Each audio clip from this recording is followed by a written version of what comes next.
1장 1절에서 22절까지 말씀입니다. 1장 1절에서 22절까지의 말씀입니다. 우리 20절부터 21절까지 두 절을 함께 합독하겠습니다. 20절과 21절입니다. 함께 봅니다. 시작. 나오미가 그들에게 이르되 나를 나오미라 부르지 말고 나를 마라라 부르라. 이는 전능자가 나를 심히 괴롭게 하셨음이니라. 내가 풍족하게 나갔더니 여호와께서 내게 비어 돌아오게 하셨느니라.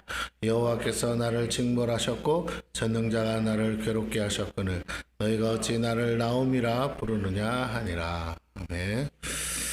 오늘 제목을 전능자의 괴롭힘이라는 제목으로 은혜를 나누려고 합니다. 자, 우리가 잘 아는 룻기는 제목 그대로 주인공이 룻이라는 여인입니다. 룻은 이방 여인으로서 모압 족속의 여인이었습니다. 유대인의 집에 시집 와서 그 시어머니 나오미를 따라 베들레헴에 왔다가 보아스를 만나 그의 운명이 바뀌는 얘기입니다. 이것이 중요한 이유는 첫째로 보아스 가문이 다윗 혈통이기 때문이고요. 더 나아가 예수님의 족보이기 때문에 그렇습니다. 자, 예수님의 족보에는 5명의 이방 여인이 등장하죠. 그러므로 우리가 엄밀히 말하면 순수한 유대 혈통은 아니다라는 걸 알 수 있어요. 그럼에도 하나님의 은혜로 이방인도 구원하시는 하나님을 계시하시려고 족보상에 부정한 이 이방 여인들을 포함시키셨습니다. 다윗과 예수님은 유다 족속입니다. 야곱의 세 번째 아들인 유다의 혈통으로서 룻의 시아버지도 유다 혈통임을 알 수 있어요. 룻기가 중요한 이유는 이 단순히 룻이라는 한 여인의 이야기로 끝나는 게 아니라 이 여인을 통해서 다윗 왕가의 그 배경을 설명하고 있다라는 겁니다. 다윗이 등장하기 전에 그 다윗 가문에 설명하고 있습니다. 어떤 가문인지를 보여주고 있어요. 자, 앞서 유다의 며느리 다말이 우리가 잘 알고 있죠. 다말이라는 여인을 알고 있습니다. 그도 이방 여인입니다. 또 한 사람은 라합이라는 여인이 등장하죠. 나중에 이제 살몬과 결혼합니다. 여리고가 무너질 때 두 정탐꾼을 살려준 대가로 구원을 받은 기생입니다. 이방 여인에다가 기생인 라합이 다윗 가문과 예수님의 족보에 등장합니다. 여기 등장한 세 여인 모두가 다 이방 여인이라는 거예요. 그러니까 이들 모두 하나님에 대한 신앙 고백을 통해서 구원을 받았음을 알 수 있습니다. 이것을 통해 알 수 있는 사실은 예수님의 족보는 구원의 반열을 상징하는 것이고 그 반열에 들기 위해서 필요한 것은 혈통적인 선택이 아니라 믿음에 의해 은혜로 선택받는 길이 있음을 말씀하기 위함이다라는 것입니다. 그러므로 예수 그리스도를 구주로 믿고 신앙 고백하는 모든 사람들은 구원을 받을 수 있을 뿐만 아니라 정말 하나님의 나라에 들어갈 수 있겠죠. 이것이 복음입니다. 예수님의 족보는 곧 복음을 말해요. 그리고 오늘 우리가 보고 있는 룻기는 바로 그 복음을 한 사람의 이야기로 증거하고 있는 것입니다. 그러므로 룻의 이야기는 복음이라고 할 수가 있어요. 근데 오늘 본문은 비록 전체 주인공은 룻이지만 1장에 등장하는 주인공은 그의 시어머니 나오미라는 사실을 알 수가 있습니다. 주인공 룻이라는 여자가 등장하기 위해서 사전에 전제가 바로 나오미이기 때문에 그렇습니다. 그런데 이 룻의 행복은 나오미의 불행에서 출발했다는 것이 아이러니한 것이에요. 룻의 축복과 구원은 나오미와 그의 남편 엘리멜렉의 불신앙에서 사실 출발했고 그들의 불순종의 결과였다라는 거예요. 역설적이죠. 아이러니입니다. 자, 그래서 비록 엘리멜렉과 나오미가 저지른 불순종과 불신앙에 대한 죄로 인해 룻이 등장하게 되었지만 그럼에도 불구하고 하나님은 낙오된 자녀들의 빈자리를 이방인을 통해 채우시고 그들에게 무조건적인 은혜를 베푸신다는 걸 오늘 룻기를 통해서 보여주고 있다라는 것입니다. 이스라엘의 범죄함으로 이방인의 충만한 수가 차기까지 이스라엘의 구원이 유보된 것과 동일한 이유라고 할 수 있습니다. 하나님이 이렇게 구약 때부터 택한 자녀들과 그렇지 않은 자녀들을 구분하셨지만, 그럼에도 택한 자녀들이 하나님의 법을 떠나면 여지없이 구원의 반열에서 낙오시키시고 그 빈자리를 이방인들을 통해 채우시고, 그들 중 오직 믿음으로, 이방인이라고 다 구원받는 게 아니라 오직 믿음으로 반응하는 자들에게 은혜를 베푸셨다라는 겁니다. 자, 그래서 우리가 바울이 설명하기를 원감람나무 가지를 쳐내시고 거기에 돌감람나무 가지를 접으신 하나님의 은혜의 비밀이 바로 여기에 숨겨져 있다라는 것이, 이것을 우리는 깨달아야 됩니다. 그리고 그 과정에서 이방인 룻을 구원하기 위해 비록 하나님의 뜻은 아니시지만 엘리멜렉과 나오미의 불신앙과 불순종을 하나님은 사용하셨다라는 거예요. 그들이 불순종한 건 하나님의 뜻이 아닙니다. 하지만 그 가운데서 오히려 하나님은 룻이라는 여인을 구원하실 계획을 갖고 계셨다. 또 그 계획을 세우셨다라고 할 수 있습니다. 이게 하나님의 섭리라는 거예요. 하나님은 누가 구원받을지 다 알고 계시죠. 그러나 그 가운데 택함을 받고도 구원받지 못하는 자들이 있어요. 엘리멜렉도 말론과 기련도 다 택함받은 백성이지만 구원받지 못했어요.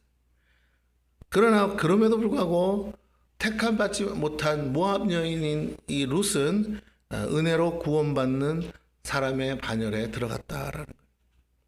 그것을 오늘 말씀하고 있어요. 하나님은 지금도 그래서 그 일을 위해 일하고 계시다라는 겁니다. 이방인의 구원, 우리가 이방인들 아닙니까? 이스라엘의 입장에서 보면 바로 우리의 구원을 위해서 지금도 하나님은 일하고 계시다라는 거예요. 그래서 부득불 이스라엘의 범죄함, 이스라엘의 불신앙, 이스라엘의 불순종을 하나님이 그냥 내버려 두고 계시다는 거예요. 원래대로라면 어떻게든 돌아오게 해야 되는데 지금은 이방인의 수가 차기까지는 일단 유보해놨다. 그래서 이스라엘 민족이 하나님 앞에 돌아오지 못하는 이유는 그들이 강팍해서만이 아니라 하나님이 그들에게 지금은 은혜의 때를 주지 않으셔서 그렇다라는 걸 알아야 돼요. 그러면 이스라엘 민족이 하루속히 돌아오는 유일한 방법은 뭐예요? 이스라엘 민족이 하루빨리 하나님 앞으로 돌아오게 하는 가장 빠른 길은 무엇입니까? 이방인의 수가 차는 거예요. 다른 말로 저와 여러분이 복음 전도에 앞장서는 것이 진정한 이스라엘 구원의 가장 최선의 길이라는 거예요. 땅끝까지 복음 전해서 이방인의 수를 채우면 하나님은 약속하신 대로 이스라엘 민족을 마지막 때 구원하기로 이미 계획해 놓고 계시다는 거예요. 그러므로 우리의 게으름과 우리의 나태함이 이스라엘 민족이 돌아오지 못하게 막는 장애물이지 하나님이 구원하실 수 없거나 구원하시지 않는 것이 아니라는 겁니다. 자, 그러기에 여러분, 지난번에도 말씀드렸지만 이스라엘 땅에 나는 전쟁은 참 우리가 바라는 것은 아니지만 전쟁의 고통과 아픔은 사라져야 되지만, 그러나 그게 마지막 때의 징조는 아닙니다. 주님도 분명히 기록하셨어요. 많은 역사적 사실 다 제껴두고 주님은 뭐라고 하셨죠? 이 복음이, 이 천국 복음이 땅끝까지 증거되어야 그제야 뭐라고요? 끝이 오리라 하셨습니다. 그러므로 저와 여러분이 깨달아야 될 것은, 여러분, 이 마지막 때가 가까울수록 힘써야 되는, 교회가 힘써야 되는 건 선교입니다. 이방인의 수를 채우는 거예요. 또한 우리 주변에 있는 영혼들을 구원하는 전도입니다. 전도와 선교 외에는 하나님을 기쁘시게 할 수 있는 것이 교회 사역에 없습니다. 우리가 예배도 하지만 우리끼리만의 예배가 답은 아니에요. 예배를 통해서 우리가 능력을 받고 복음을 들고 나아가 전해야 하는 사명이 우리에게 있다라는 것이죠. 그래서 이 본문 안에서도 우리가 선교적인 사명을 깨달을 수가 있습니다. 자,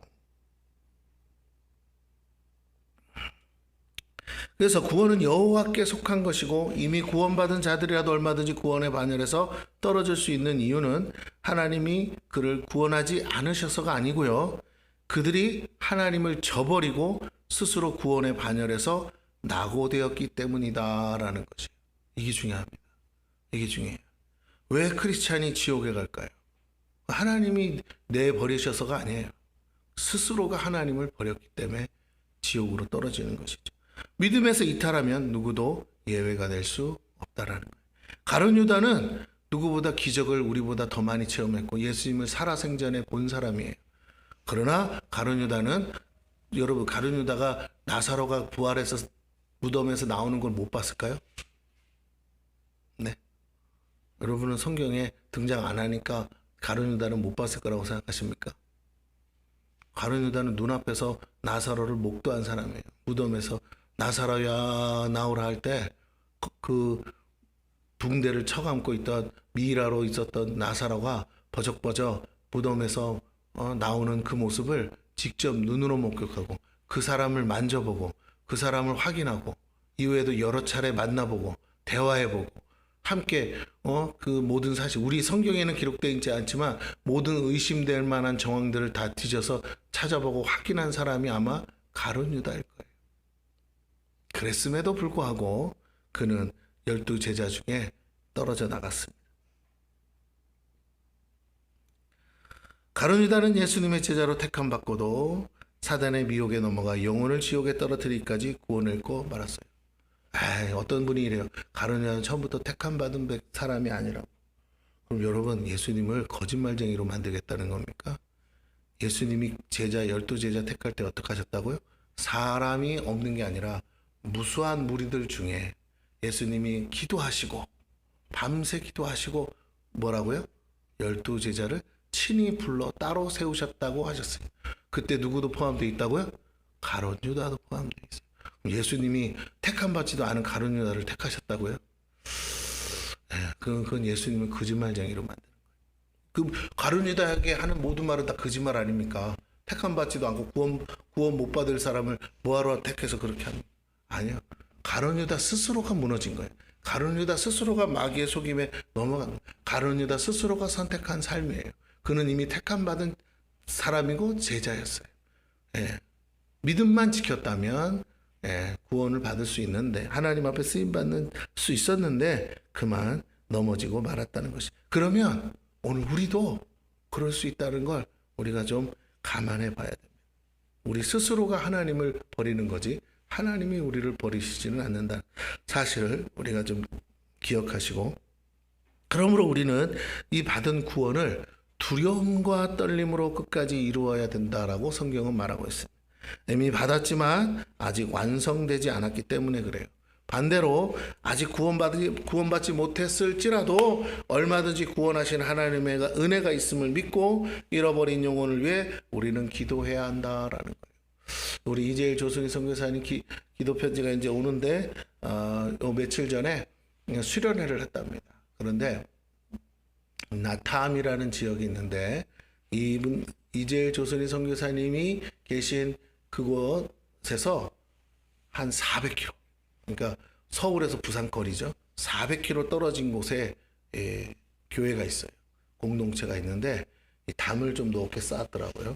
높게 쌓아서 땅을 2007년도인가에 땅을 싸게 샀대요. 그래가지고 좀 넓게 샀어요. 그래가지고 담을 다 둘렀어요. 왜냐면 그게 다 이슬람 지역이니까. 그리고 외부에서는 거기서 뭐 하는지 모르죠. 그 안에 그 땅 안에 교회도 세우고 그 안에 밭도 일구고 해서 자급자족으로 하는 것 같아요. 거기에 이제 크리스찬들이 모여서 같이 공동체 생활을 하면서 있는 것 같아요. 거기를 이제 가끔씩 가셔서 복음 전하는데 목사가 없으니까, 선교사도 없으니까 굉장히 열악한 지역이다 보니까 거기 있는 형제들이 그냥 일반 평신도들이죠. 그들이 서로 돌아가면서 주일마다 이제 말씀 전하고 그렇게 한다고 합니다. 그 중에 이제 몇 사람을 이제 아마 지도자로 세우려고 나중에 이제 그 도시의 수도에 이제 신학교가 있나 봐요. 그리로 이제 보낼 생각을 하고 계시더라고요. 그래서 이제 올해 가끔 한 분기마다 한 번씩은 가서 이렇게 예배드리고 섬기고 오려고 한다고 합니다.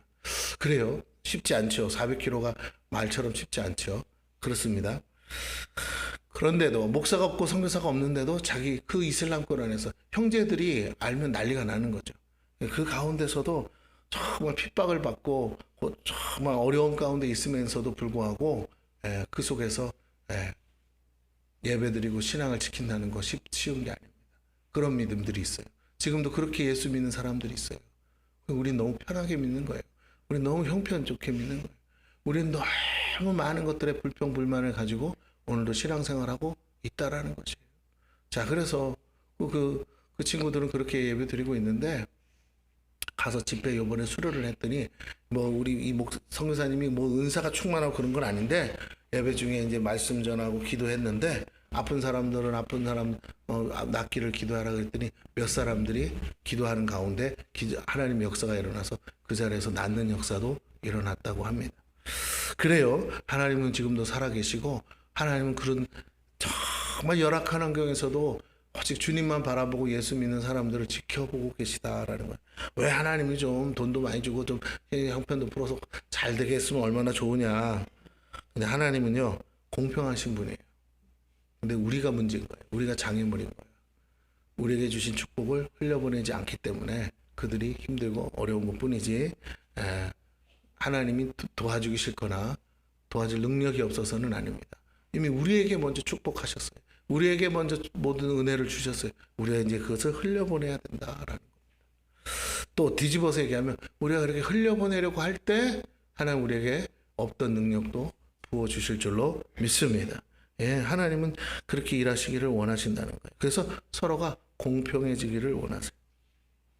자, 어찌하였든 간에 이렇게 믿음이 있다 없다 말하기 전에 이렇게 열악한 이슬람권, 어려서부터 예수 예자도 모르고 자란 그들이 어느 날 예수를 알게 되고, 그래서 어떤 형제는 부인이 둘인데 부인 둘을 다 데리고 나와서 예배를 드린대요. 또 어떤 형제는 동일하게 부인이 둘인데 한 부인은 남편이 예수 믿는다는 사실을 받아들일 수 없어서 이혼을 해버렸대요. 그래서 다행히 이제 부인이 하나만 남았는데, 어쨌든 이런 환경 속에서 예수 믿는 게 결코 쉽지 않아요. 우리가 처한 환경보다도 훨씬 더 위험하고 힘듭니다. 잘못하면 죽을 수도 있어요. 이슬람권이라. 그런데 그럼에도 불구하고 하나님을 만나서 예수를 믿는 그들을 볼 때, 여러분, 우리가 여기서 잠잠히 있어서는 안 돼요. 우리가 정말로 우리의 사정 때문에, 이것 때문에 막 힘들어서 무너져 있어서도 안 됩니다. 어렵고 힘든 건 알지만 우리는 우리보다 더 힘든 사람들이 지금 예수를 찾고 있고 하나님을 찾고 있다는 사실을 알고 그들에게 주의 복음을 들고 가야 할 사명이 있는 줄로 믿습니다. 아니면 우리가 못 가면 이미 가 계신 분들을 위해 기도하고 도와야 된다, 이런 말이에요. 자, 우리가 이미 받은 구원이지만 아직 완성되지 않았습니다. 반대로 아직 구원받지 못했을지라도 얼마든지 구원하신 하나님의 은혜가 선교지에 지금도 역사하고 있습니다. 잃어버린 영혼을 위해 그래서 우리는 기도해야 돼요. 누군가가 그 영혼들을 향한 하나님의 마음을 받지 않고 그 세네갈 땅에 가지 않았다면 그 영혼들은 죽을 때까지 알라만 알다가 지옥 가는 거 아니겠어요? 거기에 구원받을 영혼이 있다고 누가 믿겠어요? 그때 있잖아요. 지금도 있잖아요. 수없이 많은 곳에 있습니다. 도저히 여기에 무슨 예수 믿을 사람 선한 것이 나겠느냐 하는 그곳에 교회가 세워져 있고 선교사님들이 일하고 있고 열악하고 힘든 환경 속에서 지금도 복음이 전해지고 있고 영혼들이 돌아오고 있다는 사실을 우리는 정말 깨달아야 됩니다. 그래서 우리는 다시 한번, 물론 배부르고 등 따신 곳에 사는 사람들은 예수 믿으라고 해도 잘 안 믿죠. 왜? 지금 예수가 필요하지 않으니까. 그러나 그곳에는 정말 예수 예자만 해도 믿겠다고 달려드는 많은 갈급한 목마른 심령들이 있는데 우리의 마음이 어디에 있어야 될까? 하나님도 효율적으로 일하세요. 안 듣겠다, 안 받겠다 하는 사람들한테 굳이 하나님은 애쓰지 않으세요. 오히려 하나님은 지금 이 시대 가운데 정말 그냥 빵 한 조각, 사탕 한 조각만 있어도 예수 믿겠다고 달려오는 그 가난하고 갈급한 영혼들, 목마른 영혼들에게 하나님은 힘쓰기를 원하세요. 그래서 똑같은 돈이라도 하나님 지금 이 마지막 때, 때가 가까운 이때 땅끝까지 복음 증거하기 위해서라도 선교하는 데 집중하는 교회를 축복하십니다. 또 그렇게 하는 성도들을 축복하세요. 저와 여러분이 직접적으로든 간접적으로든 무릎으로든 어떻든 선교하는 일에 힘쓰셔야 됩니다. 죽기 전까지 우리는 단정할 수 없는 이유가 여기 있어요. 누구도 구원받을 수 없다고 말해서도 안 되지만 또 누구도 다 구원받을 수 있다고 말해서도 안 돼요. 우리 끝까지 우리의 믿음을 지켜야 될 의무가 있을 뿐만 아니라 아직 돌아오지 않은 영혼도 얼마든지 때가 되기 전에 돌아올 수 있다고 믿고 우리는 계속 기도해야 될 줄로 믿습니다. 하나님은 지금도 그렇게 구원하고 계셔요. 그러면 오늘 1장에 나오는 나오미를 통해서 하나님의 일하심을 우리가 잠깐 살펴보려고 합니다. 1절에서 5절까지인데요. 사사들이 치리하던 때에 그 땅에 흉년이 드니라. 유다 베들레헴의 한 사람이 그의 아내와 두 아들을 데리고 모압 지방에 가서 거류하였는데 그 사람의 이름은 엘리멜렉이요 그의 아내의 이름은 나오미요 그의 두 아들의 이름은 말론과 기련이니 유다 베들레헴 에브라 사람들이더라. 그들이 모압 지방에 들어가서 거기 살더니 나오미의 남편 엘리멜렉이 죽고 나오미와 그의 두 아들이 남았으며 그들은 모압 여자 중에서 그들의 아내를 맞이하였는데 하나의 이름은 오르바요 하나의 이름은 루시더라. 그들이 거기에 거주한 지 10년쯤에 말론과 기련 두 사람이 다 죽고 그 여인은 두 아들과 남편은 뒤에 남았더라. 우리가 한 가지 기억하셔야 될 건요. 모압 지역은 베들레헴 에브라 지역보다 훨씬 살기 힘든 곳이에요. 그런데 이 사람들이 왜 모압 지역으로 가냐? 그만큼 지금 베들레헴에 큰 재앙이 내렸다라는 걸 알 수가 있습니다. 일단 시대는 사사들이 치리하던 때예요. 사사 시대임을 알 수 있습니다. 그런데 룻기에 보아스가 등장하는 것으로 봐서는 가나안 정복 이후 얼마 안 된 시대라는 걸 알 수 있어요. 하나님의 기적을 체험했던 이스라엘 백성이 40년 광야 생활을 마치고 이제 여리고를 거쳐서 가나안에 정착했는데 이제 그 이후에 여호수아가 죽고 나서 사사 시대가 되었습니다. 자, 사사 시대임을 알 수 있는 증거는 사사 시대라고 지금 돼 있으니까 그렇고요. 얼마 안 됐다는 증거는 보아스의 엄마가 누구냐? 보아스의 엄마가 바로 기생 라합이기 때문에 그래요. 그래서 시간이 흘러서 보아스와 롯을 통해 오벳이 태어나고 오벳을 통해 이새가 나올 때 이제 사사기가 끝나갑니다. 이새의 아들 다윗이 왕이 되기까지 마지막 사사인 사무엘의 시대가 그 끝을 맺지요. 어쨌든 가나안 정복 이후 그 땅에 흉년이 들었고 그것도 유다 땅 베들레헴 지역에 흉년이 들었다라는 거예요. 다른 것도 아니고 베들레헴에 흉년이 들었다. 이 흉년이 단지 작은 동네 베들레헴만의 흉년이면 괜찮겠지만 유다 전 지역의 흉년이기 때문에 한 가족이 고향을 떠나 모압 지방으로 피신할 수밖에 없었다라고 우리가 볼 수 있습니다. 그렇지만 모두가 피신한 건 또한 아니에요. 자, 근데 하나님의 말씀을 잘 알고 있었다면 그들은 결국 그곳을 떠나서는 안 돼요. 떠날 수밖에 없는 환경이어도 떠나서는 안 돼요. 하지만 하나님의 말씀이 여호수아 이후에 그만 사라지고 말았습니다. 사사시대는 각기 소견에 오른 대로 행하는 시대였어요. 가나안 정착기인 사사시대 이스라엘 민족은 하나님 말씀을 잊어버리고 자기 소견에 오른 대로 살았습니다. 그러다가 수없는 외세의 침략을 받아 사사들을 통해 구원을 받았어요. 그 이유는 그들이 하나님의 말씀대로 행하지 않았고 하나님을 마음에 두기 싫어하였기 때문이라는 거예요. 그 결과 우상 숭배의 유혹에 빠졌기에 이방신을 섬기게 되었다라는 것입니다. 자, 그때마다 하나님은요 그들을 심판하셨어요. 왜? 그렇게 하기로 약속하셨기 때문에. 그들이 견디지 못하자 그들이 드디어 하나님 앞에 두 손 두 발 들고 회개합니다. 그러면 하나님은 또 은혜를 베푸사 사사들을 일으켜서 다시 회복해 주셨습니다. 이러기를 수도 없이 반복합니다. 오늘 본문에 흉년이 들었다는 것을 통해 알 수 있는 건 하나님의 심판이 시작되었음을 알 수 있어요. 하나님은 이렇게 이른 비와 늦은 비를 통해서 그들을 심판하시겠다고 하셨기 때문에 그렇습니다. 뿐만 아니라 애굽에 내린 재앙과 전염병을 회개하지 않으면 주시겠다고 하셨고 마지막에는 이방 민족을 들어 그들을 쳐서 포로가 되게 하시겠다고도 약속하셨어요. 그러기에 그 땅에 든 흉년은 결코 우연이 아니다라는 겁니다. 그리고 아니나 다를까 엘리멜렉 가족은 그들의 소견에 오른 대로 행했습니다. 그들은 하나님의 약속은 생각지도 않고 그저 자신들이 처한 형편을 따라 살았습니다. 이것이 오늘 저와 여러분에게 주시는 말씀이에요. 오늘 우리가 자꾸만 상황을 따라 살고 있는지 아니면 약속의 말씀 곧 언약을 따라 살고 있는지를 하나님이 묻고 계시다는 겁니다. 너는 지금 무엇을 믿고 살고 있느냐? 무엇을 따라 살고 있느냐라고 물으세요. 흉년이 있든지 없든지 우리는 언약 백성입니다. 그러므로 우리는 하나님이 거하시는 곳에 거해야 돼요. 하나님은 이곳에 거하시겠다고 약속하시고 이곳에 당신의 백성을 이곳에 거할 수 있도록 구원해 주셨는데 잠시 어려움 때문에 이곳을 떠난다? 그러면 하나님은 기뻐하지 않는 거죠. 하나님의 영이 머무시는 곳을 중심으로 살아야 합니다. 다시 말하면 우리의 삶의 중심이 성전이 되어야 한다라는 거예요. 오늘 신약 시대에는 단순히 구약의 성전만이 아니라 교회 중심이고 동시에 이곳에서 선포되는 하나님의 약속의 말씀이 여러분의 중심이 되어야 한다. 그 언약을 중심으로 우리가 오늘 모였기에 언약을 중심으로 살아야 될 줄로 믿습니다. 그러나 엘리멜렉과 그의 가족은 그렇지 않았지요. 그래서 결국 그들은 하나님의 약속을 떠났기에 하나님의 축복에서 이탈할 수밖에 없어요. 여기서 조심해야 할 것이 있어요. 하나님이 복을 안 주시는 게 아니라 하나님이 복을 가지고 계시고 복 주시려는 장소가 있다는 거예요. 근데 그 복 주시려는 장소에서 떠나니까 하나님의 축복이 없어서가 아니라 하나님의 축복을 주실 수가 없더라는 거예요. 다른 말로 하나님이 복을 주셔도 받을 수 겁니다. 하나님 아니에요.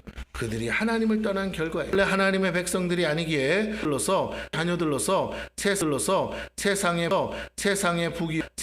부귀영화를 자기 복으로 받습니다. 그게 자기 유업이니까. 그래서 믿지 않는 불신자들이 잘 먹고 잘 살 것 같아 보이는 이유는 왜 그러냐? 그들의 아비인 마귀가 주는 거니까 그래요. 그렇게 안 해주면 다 예수 믿을 것 같으니까. 그렇죠. 그러나 하나님의 자녀들은 하나님이 주시는 분깃을 받아야 돼요. 각자의 복의 몫이 있어요. 그것이 우리와 세상과 구별되는 겁니다. 그래서 하나님의 자녀가 하나님을 떠나면요, 아무런 축복을 받을 수 없는 거예요. 그러나 만약 다시 회개하여 하나님 말씀으로 돌아오고 하나님이 계신 성전으로 돌아오면 그들은 회복할 수가 있습니다. 구약 성경이 계속 반복해서 우리에게 외치는 말씀이 뭐예요? 여호와께로 돌아오라. 이것이 복음이에요. 회개하여 얻는 구원이 복음입니다. 용서받을 수 없는 죄도 용서하시는 하나님의 은혜가 있기 때문이에요. 비록 율법으로는 정죄받았으나 은혜로 구원을 받는 것이에요. 이것이 복음입니다. 그러므로 복음 안에 구원이 있고 축복이 있습니다. 복음 안에 참된 회복이 있는 것이에요. 남편도 죽고 두 아들 말론과 기론도 죽었습니다. 이보다 더 비참한 상황이 또 어디 있습니까? 하물며 며느리들은 이방 여자들이에요. 모압 여인을 며느리로 얻은 나오미의 비참함은 이루 말로 다 할 수 없어요. 당시 여자들만 살 수 있는 세상이 아닙니다. 그래서 그들이 할 수 있는 것이라고는 몸을 팔든지 종이 되든지 하는 거예요. 아니면 새로 시집을 가게 되는데 그러면 시어머니 나오미랑은 완전히 이별이죠. 나오미의 허락 없이는 또한 시집도 갈 수 없어요. 다행히 며느리들은 착한 사람들이었어요. 늙은 노모를 버리지 않았습니다. 시집 와서 이런 불행을 갑작스럽게 만났다면 얼마나 힘들겠습니까? 이제 다 신혼생활에 단꿈에 젖어야 되는데 두 남편이 갑자기 다 죽어버렸어요. 이거 얼마나 큰 저주요 불행입니까? 시아버지도 죽었는데 자식들도 죽었으니 말이죠. 그것도 자기 종족도 아닌 사람들에게 시집 갔는데 이런 일을 만나면 모두가 뭐라고 하겠느냐라는, 재수없다고 하지 않겠습니까? 나오미나 그 며느리들이나 동일한 처지에 있게 됐습니다.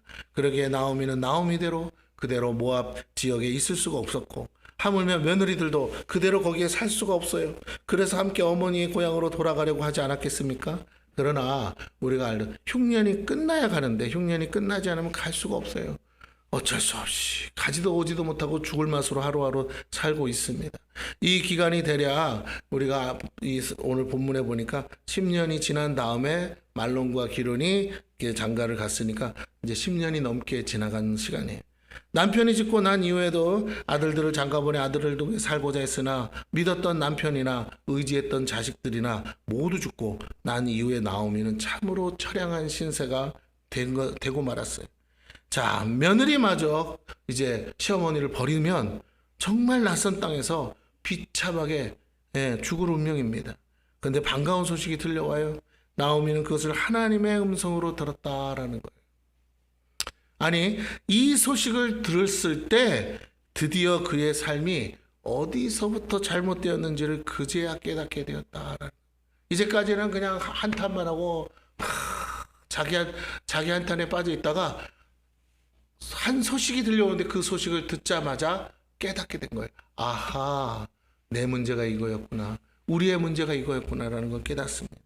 왜 남편도 죽고 자식도 죽었는지를 그제서 알게 된 거예요. 이 모든 것이 뭐야? 여호와께서 나에게 돌아오라고 하시는 그 음성으로 들었다는 것이에요.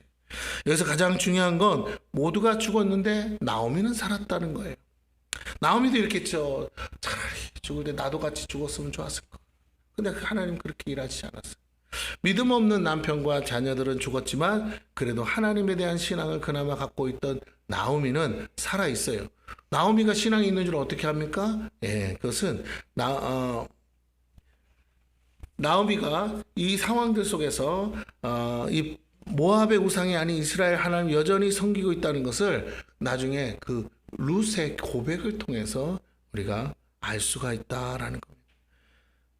나오미는 기도하는 여인이에요. 그러기에 그는 여전히 하나님을 붙들고 있습니다.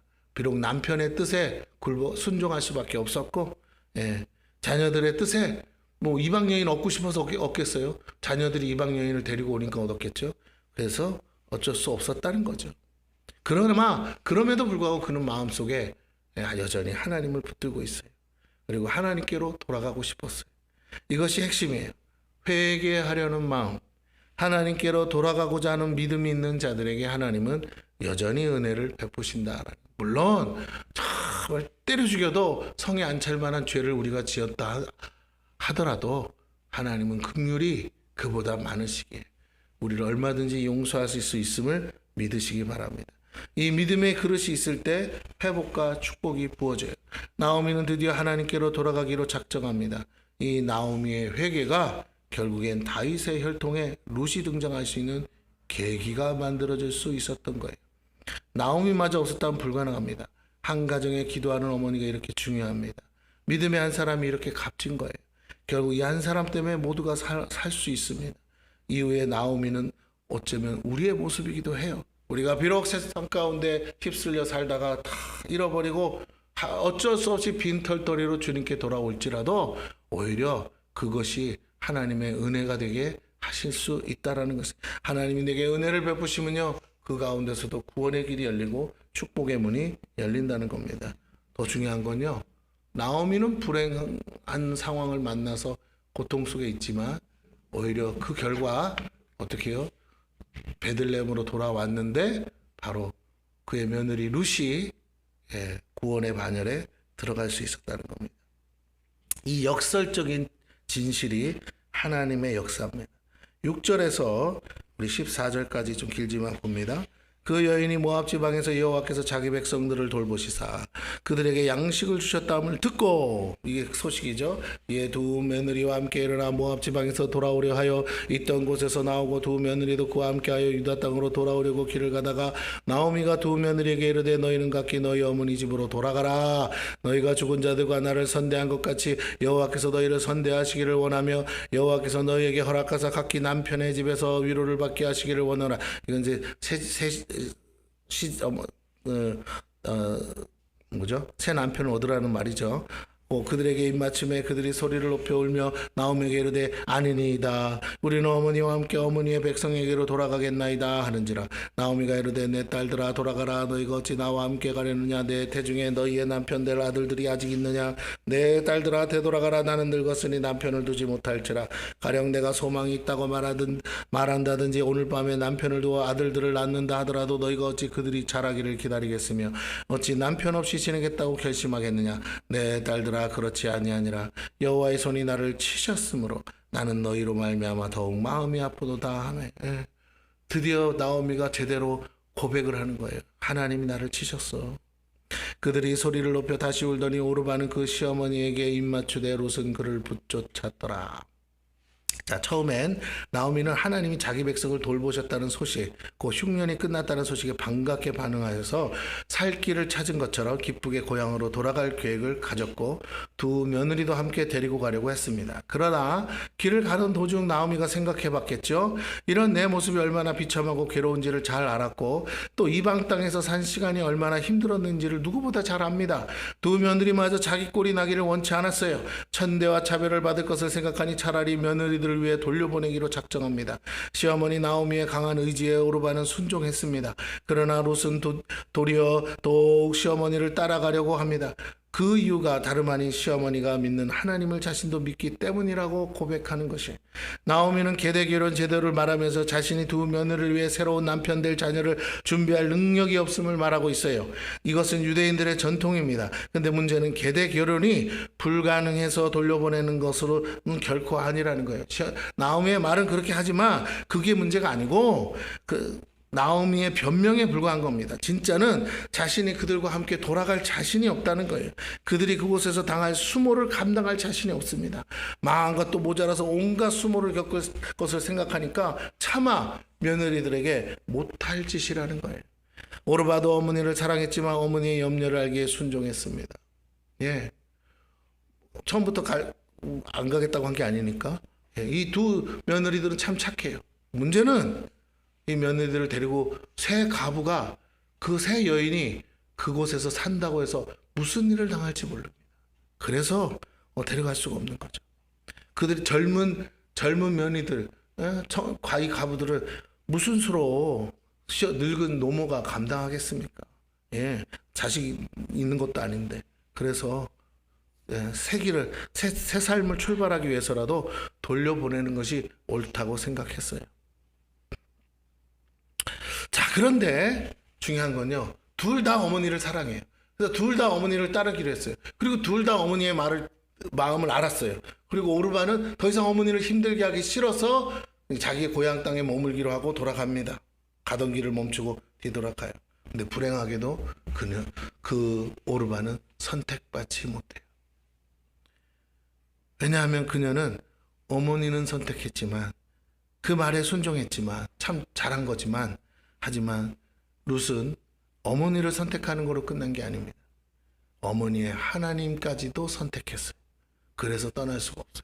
그 결과 그는 선택을 받았다라는 거예요. 나오미의 문제가 아니라는 거예요. 나오미를 둘 다 섬기는 마음이었어요. 그러나 룻은 거기에 플러스 하나님을 선택했어요. 그것이 비밀이고 신비입니다. 정말 공평하지만 분명하게 차별이 있잖아요. 믿음으로 하지 않으면 아무리 착해도, 믿음으로 하지 않으면 두 며느리 다 착합니다. 그런데 아무리 착해도 여전히 이방인으로서 구원의 반열에 떨어질 수밖에 없고, 그러나 믿음으로 선택하면, 하나님을 선택하면 룻은 이방 여인임에도 불구하고 믿음의 반열에, 구원의 반열에 들어가게 되는 줄로 믿습니다. 더 나아가 예수님의 족보에 오르게 되었다는 거예요. 그래서 아무리 착해도 구원받을 수 없어요. 교회 다니는 사람에게 누누이 강조하는 게 뭐냐면, 착하려고 예수 믿는 게 아니다라는 거예요. 우리는 구원받기 위해서 죄인이 예수 믿는 거지, 착하려고 믿는 게, 착하게 살려고 믿는 게, 착한 척하려고 예수 믿는 게 아니에요. 착하게 되려고 예수 믿는 게 아니고, 구원받았기에, 예수 믿고 구원받았기에 하나님의 뜻대로 사는 것인 줄로 믿습니다. 할렐루야. 그건 하나님 앞에선 착한 거지만 세상 앞에선 착한 게 아니에요. 여러분, 세상 사람들이 예수 믿는 사람 착하대요? 우리가 그런 말 들을 필요도 없지만 들어서도 안 돼요. 우리는 하나님 앞에서 착해야지 세상 사람 앞에서 착해서는 안 돼요. 세상 사람들이 절에 가서 불공 드리고 빈다고, 부처님 앞에서 복을 빈다고 해서 잘한다 할 수 있습니까? 내가 예수 제대로 믿는다면 따라가서도 안 되고 잘한다고 해서도 안 돼요. 그러다가 지옥 가. 하나님 믿어야 돼. 그러면 다 욕하죠. 돌 던지죠. 침 뱉죠. 조롱하죠. 그래도 그거 전해야 돼요. 왜? 그게 진리. 근데 뭔 착해. 그런 거예요. 사람 앞에서 착한 게 아니고 하나님 앞에 착한 줄로 믿습니다. 다른 말로 자가 되시면 믿는 자가 되셔야 돼. 믿는 자가 되셔야 돼. 자가 되셔야 돼. 그것이 올바른 선택입니다. 사람을 선택하면 그것으로 끝나지만 하나님을 선택하고 언약을 선택하면 영원한 생명, 구원을 선물로 받게 돼요. 근데 오늘 본문은 그것만 받는 게 아니라 이 땅에서도 주님이 약속한 것처럼 100배로 축복을 받는 역사가 일어난 줄로 믿습니다. 너희가 나를 따르느냐 할 때 우리가 가족도 버리고 형제도 버리고 다 주님을 따랐습니다 했을 때 주님이 뭐라고 그랬죠? 너희가 그렇게 했다면 정말로 영생을 축복으로 받을 뿐만 아니라 이 땅에서도 100배나 축복을 받으리라 했어요. 오늘 룻은요 자기의 모든 일가 친척 형제를 부모를 다 팽개치고 오직 시어머니 나오미와 그의 어머니의 하나님을 택했을 때 그의 삶에 정말로 누구도 받을 수 없을 것 같은 큰 은혜를 받게 된 줄로 믿습니다. 예, 이게 비밀이에요. 영생의 비밀이 여기 있어요. 15절에서 18절입니다. 나오미가 또 이르되 보라 내 동서는 그의 백성과 그의 신들에게로 돌아가느니 너도 너의 동서를 따라 돌아가라 하니 룻이 이르되 내게 어머니를 떠나며 어머니를 따르지 말고 돌아가라 강권하지 마옵소서. 어머니께서 가시는 곳에 나도 가고 어머니께서 머무시는 곳에서 나도 머물겠나이다. 요즘 들어 이런 며느리가 어디 있어요, 그죠? 근데 룻이 그렇게 했어요. 어머니의 백성이 나의 백성이 되고 어머니의 하나님이 나의 하나님이 되시리니 어머니께서 죽으시는 곳에서 나도 죽어 거기 묻힐 것이라. 만일 내가 죽는 일 외에 어머니를 떠나면 여호와께서 내게 벌을 내리시고 더 내리시기를 원하나이다 하는지라. 나오미가 룻이 자기와 함께 가기로 굳게 결심함을 보고 그에게 말하기를 그치니라. 어머니가 가시는 곳에 나도 가고 어머니가 머무시는 곳에 나도 머물겠다는 말이 뭐예요? 나는 어머니랑 운명 공동체라는 말이죠. 어머니의 백성이 나의 백성 되고 어머니의 하나님이 나의 하나님 되신다는 말은 뭡니까? 이미 나는 모압 여인이기를 포기했어요. 나는 이제 이스라엘 사람임이라는 뜻이에요. 혈육을 포기하고 영적인 하나님의 백성이 되겠다는 겁니다. 누가 봐도 모압 여인이에요. 그러나 겉모습이 이방인일 뿐이지 그의 속은 이스라엘 사람이라는 거예요. 그녀는 모든 걸 포기했어요. 그리고 신앙을 선택했습니다. 그래서 어머니가 죽는 곳에 같이 묻히겠다고 말합니다. 즉 죽기 전까지는 결코 어머니를 떠나지 않고 하나님을 떠나지 않고 이스라엘을 떠나지 않겠다는 신앙 고백이에요. 오늘 저와 여러분에게 이 신앙 고백이 절실하게 필요합니다. 이제 나오미는 다시 돌아가는 것이라면 룻은 한번 택한 이상 돌아가지 않겠다는 거예요. 죽으면 죽겠다는 겁니다. 이걸 뭐라고 그래요? 일사각오의 신앙이라고 해요. 이 신앙이 오늘 저와 여러분에게 여러분을 오늘 여기까지 있게 한 거예요. 우리 선조들이 이 믿음이 없었으면 오늘 우리가 있을 수 없어요. 우리 선조들이 가진 신앙입니다. 일제강점기 우상 숭배를 강요하던 폭거 앞에 굴복하지 않고 일사각오로 믿음을 지켰던 신앙의 선배들이 있었기에 오늘의 대한민국이 있는 거예요. 그 유명한 주기철 목사님이 모판을 걸으면서도 하나님을 부정하지 않고 부인하지 않았던 거, 신사참배에 동조하지 않은 거, 그 믿음이 오늘 저와 여러분의 믿음이 이 나라를 이렇게 만든 게 아니에요. 그 믿음의 선배들이 가장 나라를 잃고 민족을 잃고 정말로 이 땅에서 황무지 같은 땅에서 그 믿음을 지켰을 때 하나님이 이 땅을 가장 복된 땅으로 축복받은 땅으로 만들어 주신 줄로 믿습니다. 왜? 그 믿음을 보시고 그 자녀들에게 그 믿음을 전수해 줄 수 있음을 알기 때문에 소망이 있는 거예요. 희망이 있는 거예요. 하나님도 보신다는 거예요. 믿음의 씨앗이 심겨질 수 있는지 없는지, 그 믿음의 씨앗을 가졌는지 안 가졌는지, 이게 중요한 겁니다.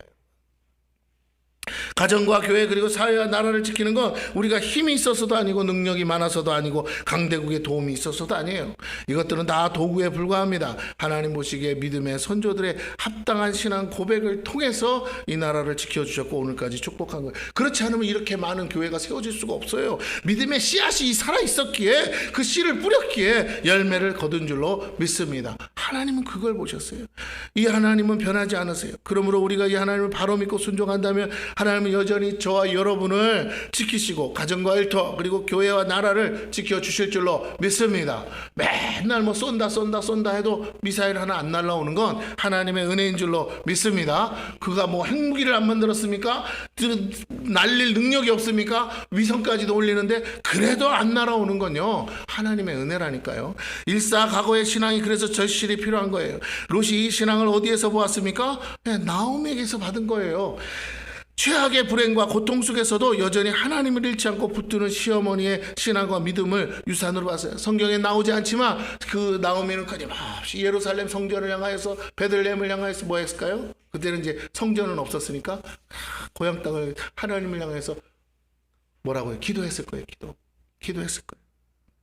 그 기도를 누가 봤어요? 룻이 봤다는 거죠. 그 기도를, 그 믿음을 유산으로 받았습니다. 이게 중요한 거예요. 신앙과 믿음을 유산으로 받을 때만이 소망이 있어요. 그런 자녀만이 소망이 있는 거예요.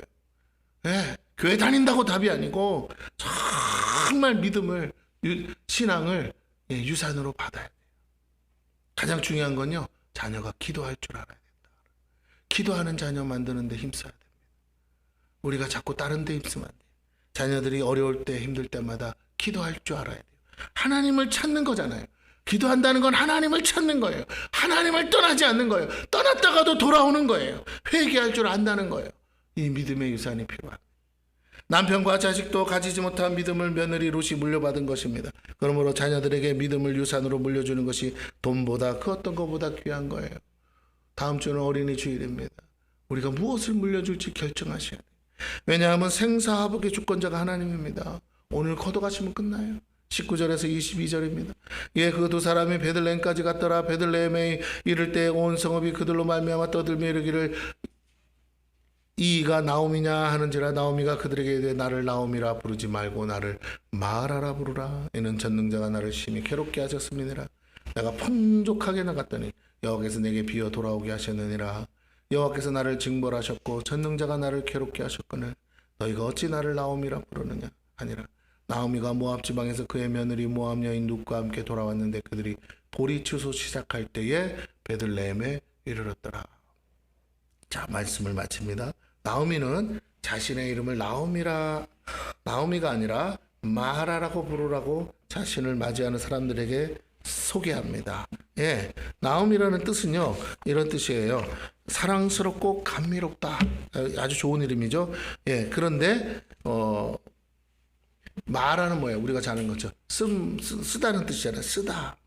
얼마나 괴로웠으면 자기 이름을 마라로 짓기를 원했습니까? 이보다 짧고 확실한 고백도 없어요. 그 이후로 전능자 하나님이 자신을 괴롭게 하셨다고 고백합니다. 여기 있을 때는 풍족했습니다. 부족함이 없었어요. 돌아올 때는 비어서 돌아왔어요. 하나님 안에 있을 땐, 언약 안에 있을 땐, 하나님의 약속하신 땅에 거할 땐 축복이었으나, 풍요였으나 그 모든 걸 버릴 땐 불행과 저주만이 남았습니다. 이것도 하나님의 약속대로 된 것이에요. 그 결과 하나님의 말씀이 1.1에 변하지 않고 사실이요 진실임을 깨닫게 되었다라는 겁니다. 나오미 자체가 바로 그 언약의 증표라는 거예요.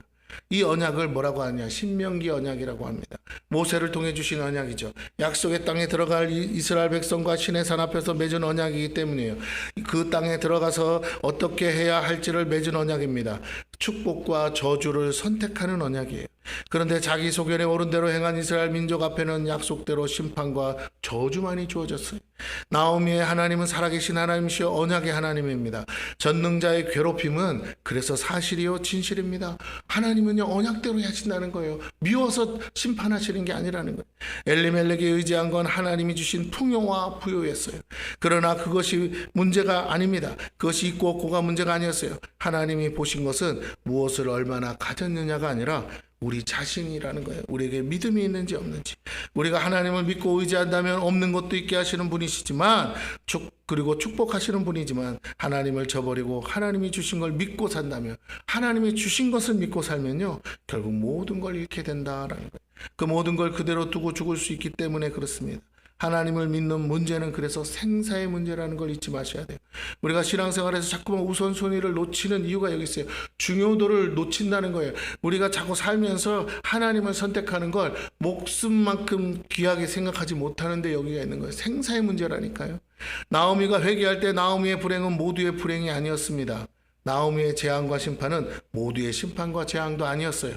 그들이 베들레헴을 버리고 떠날 때 여전히 그곳에 남아있던 이스라엘 백성들이 있었고 이제 그들은 때가 되어 회복되었습니다. 그 말은 그들이 주께로 돌아왔다는 것을 말해줘요. 그들이 하나님을 떠나 범죄할 때는 기근이 그곳에 임했으나 그들이 그곳에서 회개함으로 다시 흉년이 가고 풍년이 왔다는 것이 이것이 핵심이에요. 핵심은 회개입니다.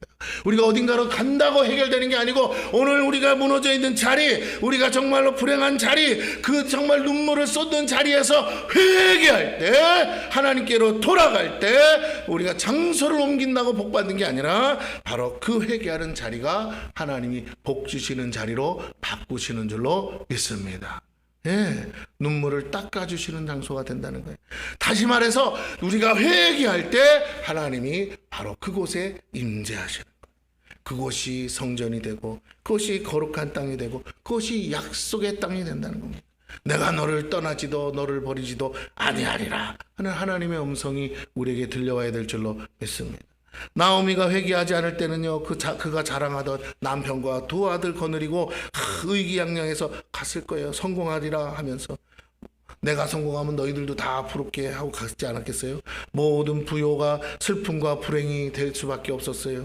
이제 회개함으로 가장 수치스러운 그 며느리 룻이 그의 유일한 축복의 자산이 되었습니다. 그 가문을 회복할 씨앗이 되었고, 이방 여인이 하나님 안에서 그 믿음으로 선택을 받아 예수의 족보에 들게 되었다는 거예요. 때로는 하나님의 괴롭힘이 누군가를 구원하신 하나님의 축복의 도구이기도 합니다. 예, 제가 괴롭지 않았으면요, 오산 땅에 오지도 않았고, 제가 괴롭지 않았으면 여러분 안 만났을 거예요. 그거 똑같아요. 예, 제가 괴롭지 않았으면 여기다가 교회를 개척할 일도 없었겠죠. 나오미를 괴롭히신 하나님은 나오미를 통해 이방 여인을 구원하시고 주의 복음을 완성하셨어요.